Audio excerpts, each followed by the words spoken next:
Iran launched missiles at Israel on Tuesday as alarms sounded across the country and civilians rushed for shelter. Iran said the attack on Israel was a response to the killings of Guards commander and other leaders. The Israel's military later sounded the all-clear and said Israelis were free to leave their shelters. It vowed retaliation against Iran, "At place and time we decide." The Iran Guards, meanwhile, threatened crushing attacks if Israel responded to the missile attack. Earlier, the Israel military had announced that any ballistic missile strike from Iran was expected to be widespread and told the public to shelter in safe rooms in the event of an attack. The firing of missiles came after Israeli troops launched ground raids into Lebanon, in the biggest escalation of regional warfare since fighting erupted in Gaza a year ago.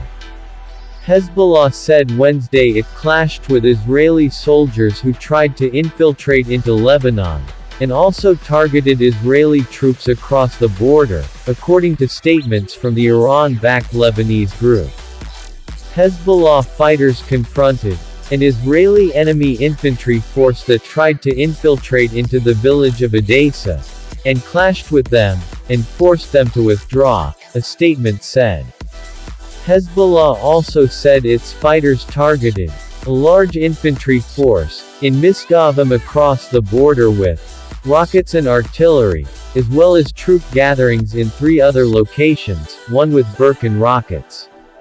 Israel since last week has been heavily bombarding Lebanon, particularly the south, saying it is targeting Hezbollah sites.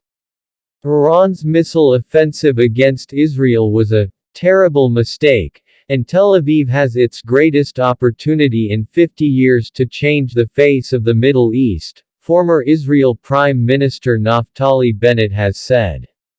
Iran on Tuesday fired 200 missiles, including hypersonic weapons, at Israel as tensions in the Middle East reach breaking point. Israel has vowed that Iran will pay for the attack. But relations between the two countries were not always sour. A soldier was severely injured during the Iranian missile attack in the city of Tel Aviv-Yafo, the Israeli Defense Forces said.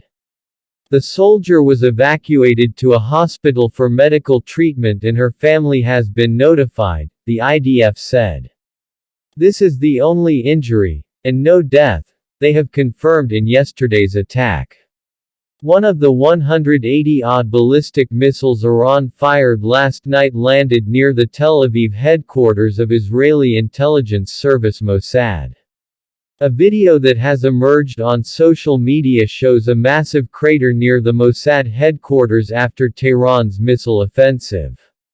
CNN geolocated the video and found it was shot from a high-rise apartment building in Herzliya, less than 3 kilometers from Mossad headquarters.